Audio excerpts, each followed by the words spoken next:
یہ بہت ضروری ہے بچوں کو بتانا کہ محاورات کو ہم ان کے حقیقی معنی میں نہیں بلکہ غیر حقیقی معنی میں استعمال کرتے ہیں، کیونکہ حقیقی معنی میں ان کے محاورات کا جو مطلب ہے وہ مختلف ہوتا ہے۔ مثال کے طور پر سر آنکھوں پر بٹھانا کا مطلب اگر ہم حقیقی معنوں میں دیکھیں تو سر اور آنکھوں پر بٹھانا، جو کہ ناممکن ہے، لیکن اگر غیر حقیقی معنوں میں دیکھیں تو اس کا مطلب ہے عزت دینا۔ تو بچوں کو جب تک محاورات کے غیر مجازی یا حقیقی معنی معلوم نہیں ہوں گے وہ ان کا درست استعمال نہیں کر سکیں گے۔ تو کمرہ جماعت میں مختلف سرگرمیاں ترتیب دے کر آپ بچوں کو محاورات اور ان کا جملوں میں استعمال کرنا سکھا سکتے ہیں۔ نظم یا نثر پڑھ کر خلاصہ مرکزی خیال لکھ سکیں، یعنی کہ جب بھی کچھ پڑھیں تو اس کو مختصراً اپنے الفاظ میں بیان کرنا آنا چاہیے، بچوں کو اس کا مرکزی خیال معلوم ہونا چاہیے۔ یہ ساری چیزیں مشق سے آتی ہیں۔ جب بھی آپ کچھ پڑھائیں تو بچوں کو کسی بھی اقتباس یا اشعار کا خلاصہ لکھنے کے لیے ضرور دیں۔ یہ تخلیقی لکھائی ہونی چاہیے، کیونکہ نظم پڑھاتے ہوئے ہم اشعار کا مفہوم اور تشریح بچوں کو کروا چکے ہیں۔ اب ہم نے بچوں سے پوچھنا ہے کہ آپ کے خیال میں ہم نے جو پوری نظم پڑھی ہے اس کا خلاصہ کیا ہوگا؟ تو بچے بڑے اچھے انداز میں آپ کی رہنمائی میں خلاصہ لکھنے کے یا مرکزی خیال لکھنے کے قابل ہو جائیں گے۔ مختلف سمعی ذرائع، کہانی، نظم، واقعہ، تقریر، اعلان، گفتگو کی نشاندہی کر سکیں، یعنی کہ وہ جو کچھ بھی سن رہے ہوں یا پڑھ رہے ہوں انہیں پتہ ہو کہ جو پڑھا ہے وہ کہانی ہے، وہ نثر ہے، وہ نظم ہے، وہ کوئی گفتگو ہے یا کوئی مکالمہ، کوئی ڈرامہ، کوئی خبر ہے۔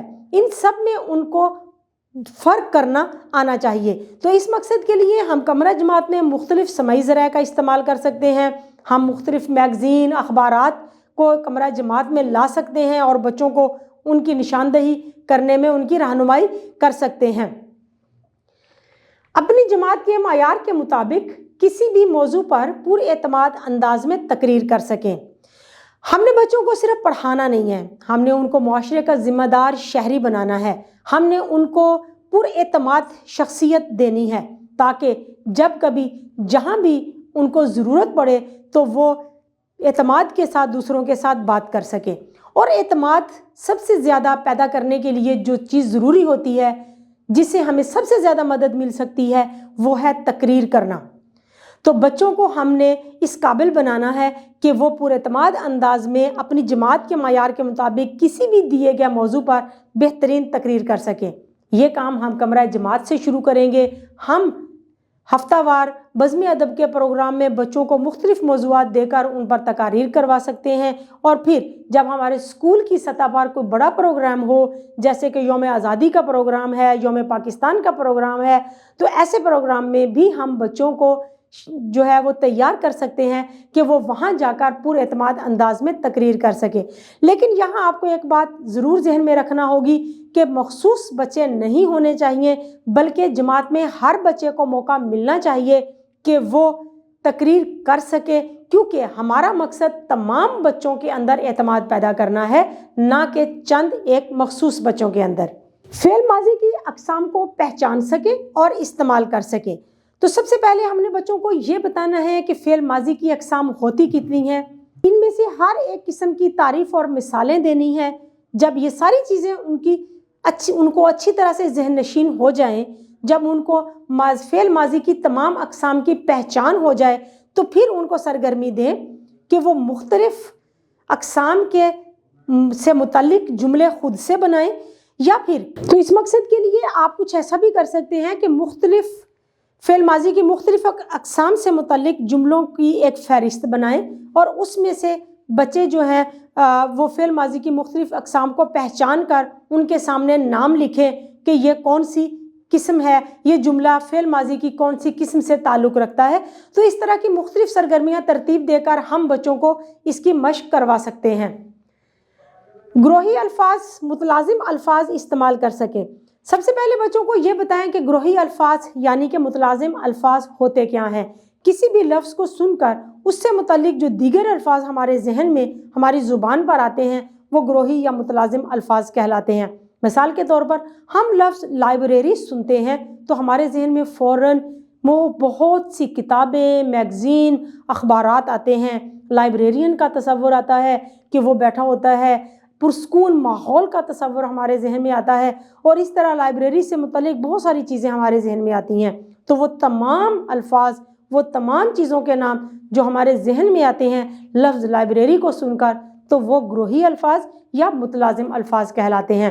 تو بچوں کو اس قابل بنانے کے لیے کہ وہ مختلف گروہی الفاظ بنا سکیں، اس کے لیے ہم کمرہ جماعت میں بہت بہترین قسم کی ایک سرگرمی ترتیب دے سکتے ہیں۔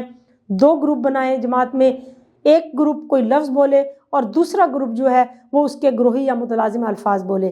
اس طرح اپنی باری کے ساتھ دونوں گروپ جو ہیں وہ متلازم اور گروہی الفاظ بتائیں گے، اور پھر آپ دیکھیں گے کہ کون سا گروپ جو ہے وہ مقابلہ جیتتا ہے۔